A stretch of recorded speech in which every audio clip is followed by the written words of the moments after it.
Shalom bien-aimés, nous vous bénissons dans le nom précieux de notre Seigneur Jésus-Christ.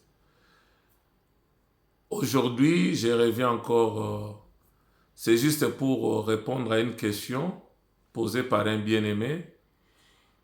Il avait suivi une de nos émissions, mais il a été un peu, je peux dire un peu choqué d'entendre que les saints de l'ancienne alliance n'étaient pas encore des enfants de Dieu. Nous avons dit dans une de nos émissions, ils étaient des serviteurs de Dieu. Abraham était serviteur, en même temps ami de Dieu. Mais aucun d'eux n'était enfant de Dieu. Que cela ne vous choque pas. Pourquoi nous disons cela? Parce que ce que nous devons comprendre, la nouvelle naissance, pour devenir véritablement enfant de Dieu, n'était pas encore possible aussi longtemps le Seigneur Jésus-Christ n'était pas venu mourir, être enseveli et ressuscité. Et ce que nous, chrétiens, nous devons savoir, la force du christianisme réside sur la mort, l'ensevelissement et la résurrection de Jésus-Christ. Je vais prendre un texte que nous allons lire, 1 Corinthiens chapitre 15. Je commence au verset 1er. Écoute ce que l'apôtre Paul nous dit. Je vous rappelle, frères, l'évangile que je vous ai annoncé, que vous avez reçu, dans lequel vous avez persévéré, par lequel vous avez été sauvés, si vous les retenez tel que je vous l'ai annoncé, autrement, vous auriez crié en vain. Je vous ai annoncé avant tout, comme je l'ai aussi reçu, que Christ est mort pour nos péchés. Mais il y a des religions qui vont vous enseigner comme quoi Christ n'était pas mort, Christ il était un grand prophète, à la place de Jésus on avait mis son sosie, des trucs comme ça pour contourner la vérité de la parole. Mais nous, dans le christianisme véritable, nous savons bel et bien, Jésus-Christ était mort. Ça, c'est l'apôtre Paul qui le confirme. Il dit, Christ est mort pour nos péchés selon les Écritures.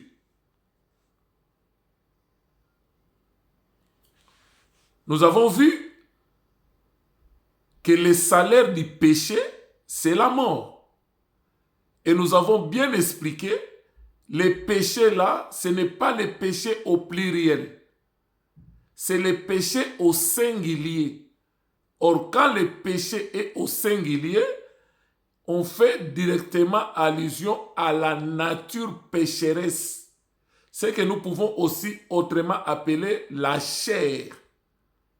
Comme nous dit dans Galates 5, à partir du verset 16 jusqu'au verset 21, on dit les désirs de la chair sont manifestes.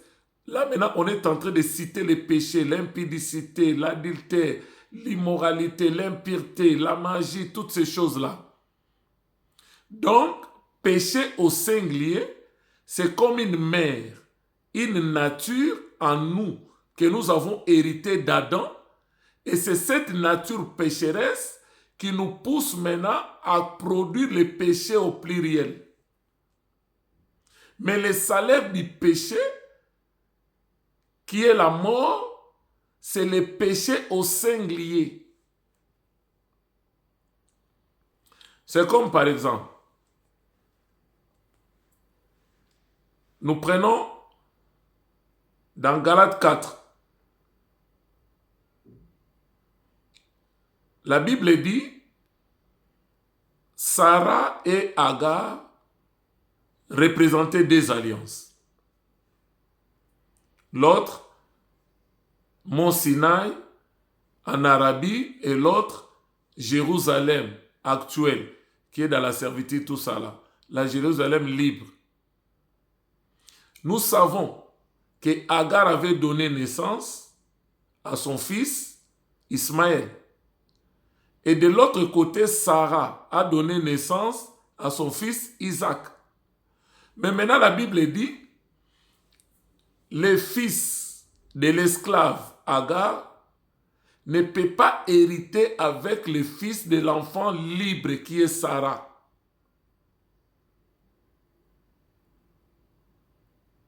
Maintenant, la Bible dit, que dit la parole?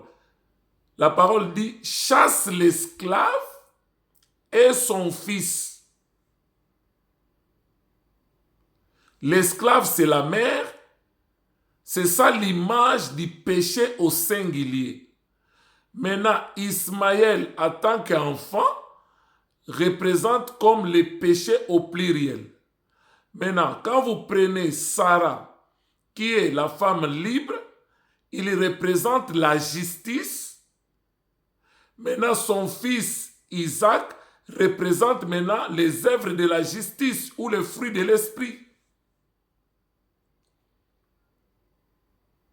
C'est comme quelqu'un ne peut pas manifester le fruit de l'esprit si tu n'as pas d'abord reçu l'esprit qui est la mère au préalable.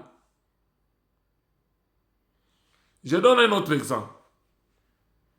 Un bébé qui vient de naître, est-il pécheur ou pas? Nous disons, il est pécheur. Maintenant, tu traites le bébé de pécheur parce qu'il a commis le péché ou parce qu'il est né avec la nature pécheresse? C'est parce qu'il est né avec la nature pécheresse. Il vient de naître, il n'a pas encore commis le premier péché, mais il est pécheur par nature. Voilà pourquoi il a fallu nécessairement quelqu'un vienne régler, résoudre ses problèmes. C'est pourquoi il a fallu que Christ vienne.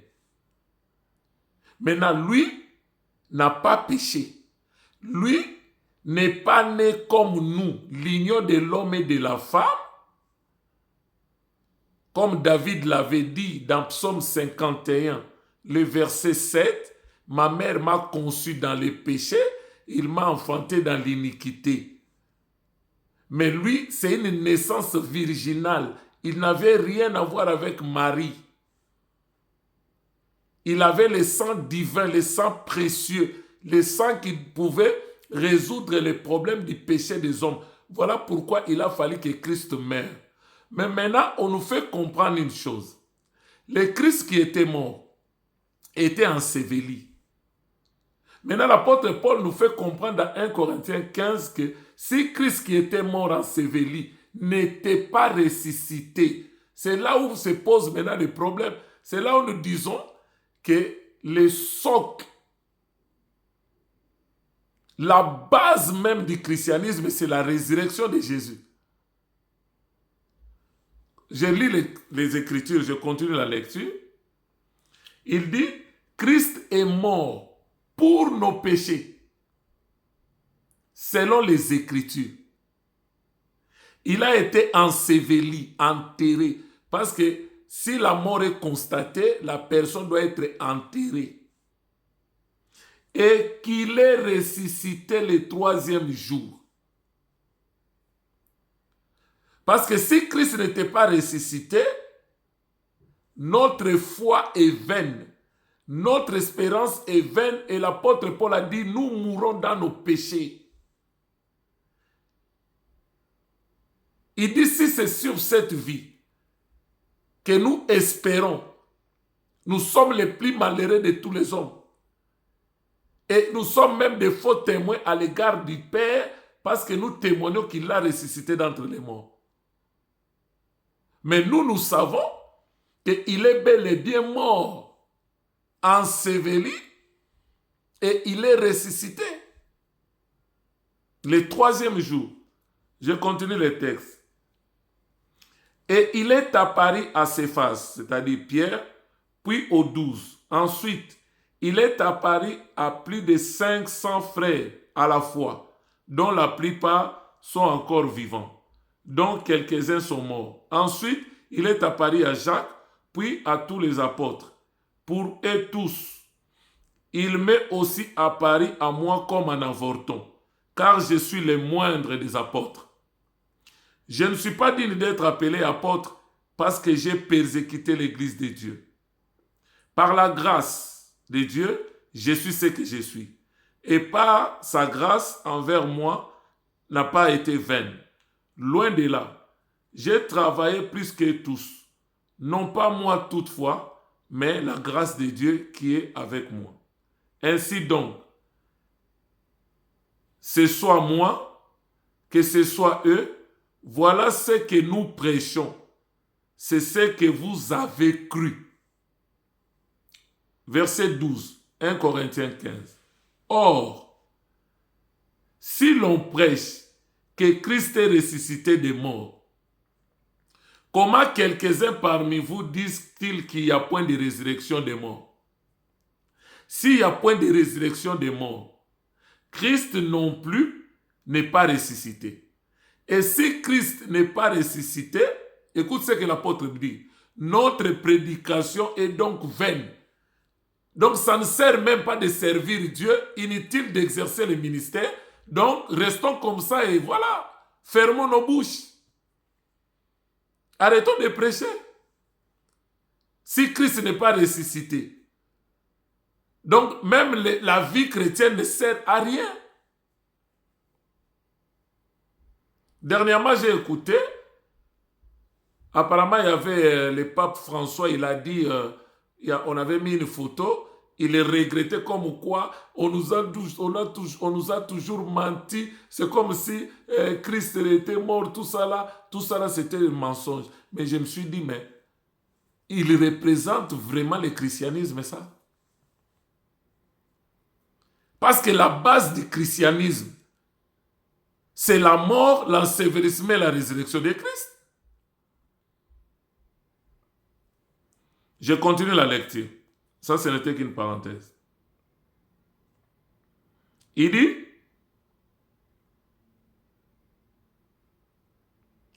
si Christ n'est pas ressuscité, notre prédication est donc vaine. Et votre foi aussi est vaine. Or, si la foi est vaine, comment nous pouvons être sauvés? Parce que la Bible dit dans Éphésiens 2, le verset 8, nous sommes sauvés par la grâce au moyen de la foi. C'est-à-dire, c'est la foi qui est comme une clé qui nous ouvre les portes de la grâce. Mais il dit maintenant, si Christ n'est pas ressuscité, notre foi aussi est vaine. Et il se trouve même que nous sommes de faux témoins à l'égard de Dieu, puisque nous avons témoigné contre Dieu qu'il a ressuscité Christ, tandis qu'il ne l'aurait pas ressuscité. Si les morts ne ressuscitent point, car si les morts ne ressuscitent point, Christ non plus n'est pas ressuscité. Et si Christ n'est pas ressuscité, votre foi est vaine.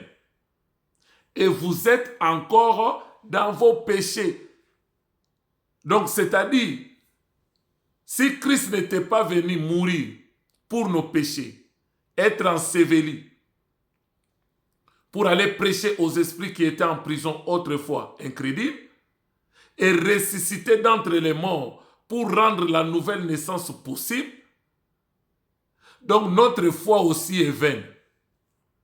Et nous mourons dans nos péchés, c'est-à-dire nous avons gardé la nature pécheresse, la nature adamique, et nous allons mourir avec automatiquement notre destinée finale, c'est l'enfer. Quand vous prenez Apocalypse chapitre 5, on pose la question, qui est digne de prendre les livres, d'ouvrir les livres et d'en rompre les sceaux? La Bible dit qu'il n'y avait personne, que ce soit au ciel, sur la terre et sous la terre. J'en plairai. Pourquoi j'en plairai? Parce que s'il n'y a personne qui pouvait donner solution à l'humanité, nous tous nous irons en enfer. Pendant que Jean pleurait, la Bible dit quoi? L'un des vieillards lui dit, ne pleure pas. Voici, il a présenté quoi? Les lions de la tribu de Juda, les rejetons de David a vaincu pour prendre les livres, d'ouvrir les livres et d'en rompre les sceaux. Or, celui qui devrait prendre les livres, c'est celui qui devrait accepter la mort, l'ensevelissement et la résurrection pour donner solution à l'humanité. L'Ancien a présenté les lions. Or, les lions, nous savons que c'est les rois.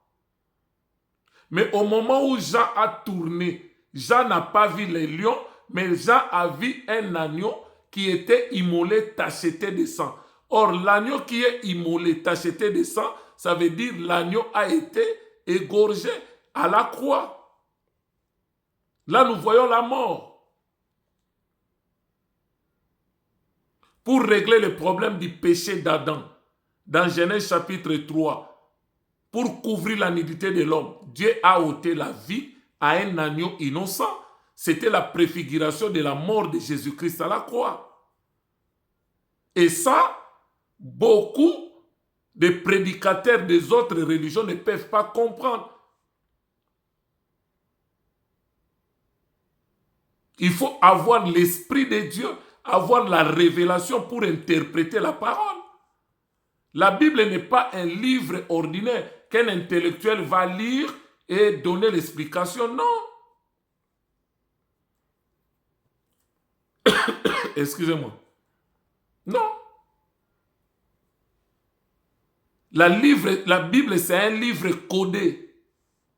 Mais il faut avoir l'esprit de Dieu pour décoder la Bible.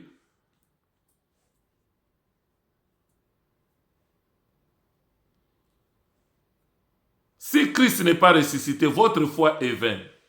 Et vous êtes encore dans vos péchés. Et par conséquence, aussi ceux qui sont morts en Christ sont perdus. Donc, lorsque nous parlons même de l'enlèvement de l'épouse, de l'église, dans 1 Thessaloniciens 4, le verset 16, on dit quoi? Les morts en Christ ressusciteront premièrement.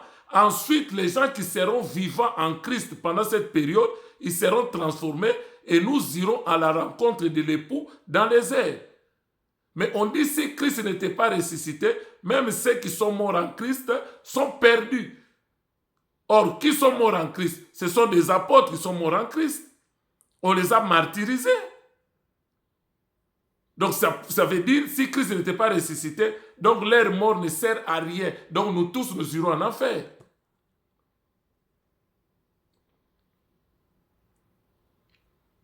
Verset 19, 1 Corinthiens 15. Si c'est dans cette vie seulement que nous espérons en Christ, donc nous sommes les plus malheureux de tous les hommes. Donc si Christ n'était pas mort, enseveli et ressuscité, s'il n'était pas ressuscité, donc ça ne sert même pas de prier, ça ne sert même pas d'aller à l'église, ça ne sert même pas de prêcher, les ministères que nous faisons ne servent à rien. C'est ça ce que l'apôtre Paul est en train de nous faire comprendre. Pour comprendre l'importance de la résurrection de Jésus. Et il dit quoi? Verset 20. Mais maintenant, Christ est ressuscité des morts. Il est les prémices de ceux qui sont morts. Alléluia. Il est les prémices. Quand vous allez dans Apocalypse 13, le verset 8, on parle de l'agneau de Dieu qui a été immolé avant la fondation du monde. C'est lui le premier-né des morts et c'est lui le premier-né des ressuscités des morts. Quand vous lisez la parole de Dieu dans Matthieu 24, quand on a crucifié Christ, la Bible dit, au moment où Christ a rendu l'esprit, il y a eu tremblement de terre, les sépulcres des saints s'ouvrirent. De quels saints? De tous les saints de l'ancienne alliance. Les sépulcres s'ouvrirent. Mais aucun saint ne pouvait sortir avant Christ. Il a fallu que Christ soit d'abord enseveli. Bien que leur sépulcre était ouvert, personne n'est sorti. Parce que c'est Christ qui doit être la prémisse. Il doit être le premier né des ressuscités des morts. Dans Matthieu 27, la Bible dit, au moment où Christ est ressuscité le troisième jour, il est sorti avec plusieurs corps de saints. Ils l'ont suivi. Parce qu'avant Christ, tous les saints qui étaient morts, personne ne pouvait aller au paradis. Et des fois, vous pouvez me poser la question, quand vous lisez la Bible, vous voyez que la Bible nous dit, Enoch n'a pas connu la mort, il est monté au ciel. Élie aussi n'a pas connu la mort, il est monté au ciel. Monter au ciel ne signifiait pas qu'ils étaient au paradis, parce qu'il y a des compartiments. Le paradis n'était pas encore ouvert. Quand vous allez dans l'Évangile de Jean au chapitre 3, le verset 13, Jésus dit quoi? Il dit aux disciples, personne n'est monté au ciel si ce n'est le Fils qui est descendu du ciel, qui était au ciel. Mais si Enoch et Élie étaient partis au ciel, au paradis, d'où venait Jésus, Jésus devrait dire que au ciel, j'ai laissé Enoch et Élie. Mais il dit personne n'est monté au ciel, si ce n'est le Fils qui est descendu du ciel. Donc il voulait dire, personne n'est encore monté au paradis, mais Dieu les a gardés quelque part.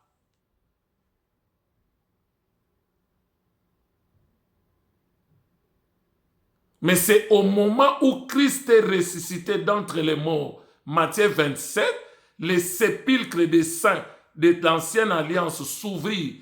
Aucun ne pouvait sortir parce que le corps de Jésus était encore à la croix. Il fallait descendre le corps de Jésus, l'enterrer.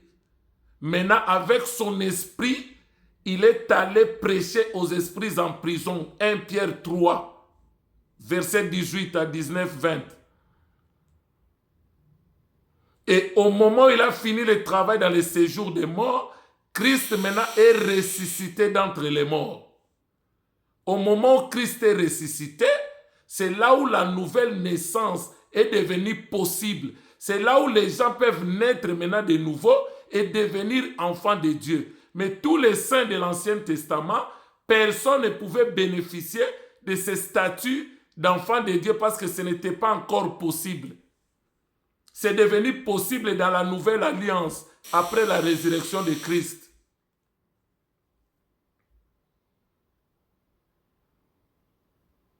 Donc c'est ça la réponse que nous avons réservée à notre bien-aimé.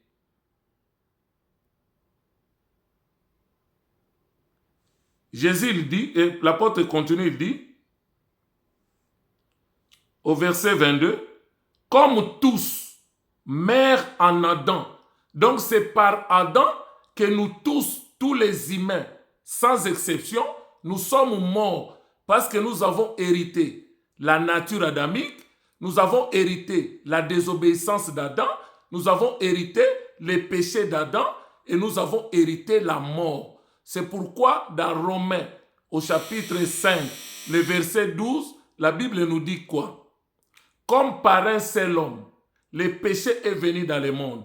Par le péché, la mort s'est étendue sur tous les hommes, même sur ceux qui n'avaient pas commis des transgressions semblables à celles d'Adam, lesquelles étaient la figure de celui qui devait venir, Christ. Donc Christ maintenant étant venu, lui aussi, par son obéissance et sa justice, il a donné la vie à tous ceux qui croient en lui. Tous meurent en Adam et tous revivent en Christ. Voilà la vérité de l'évangile.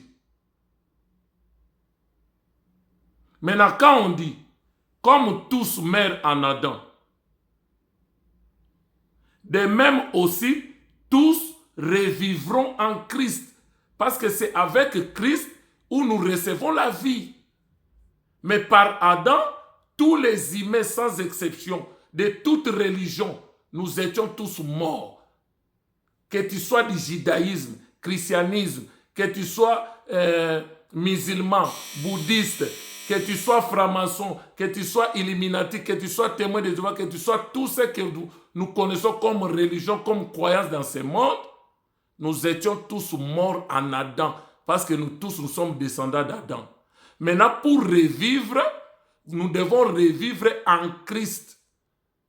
Parce que Christ, par son obéissance, il a obtenu la justice et par la justice, la vie. Maintenant, tout celui qui croit en lui comme Seigneur et Sauveur personnel, c'est comme tout ce que Christ a accompli, il l'a accompli pour toi et tu es bénéficiaire de la vie. Voilà pourquoi, même si nous mourons aujourd'hui, quant à ce corps, nous avons de l'espérance qu'un jour, la trompette sonnera et nous serons ressuscités, transformés et nous irons à la rencontre de notre époux dans les airs et nous irons au ciel avec lui. Que l'Éternel nous bénisse. Je crois, mon bien-aimé qui m'a posé la question, il a quand même retrouvé d'autres éléments qui vont l'éclairer et que le Saint-Esprit puisse encore t'éclairer, t'illuminer. Soyez bénis et je vous prie de vous abonner dans notre chaîne La Bonne Nouvelle TV. Que Dieu vous bénisse abondamment. Merci.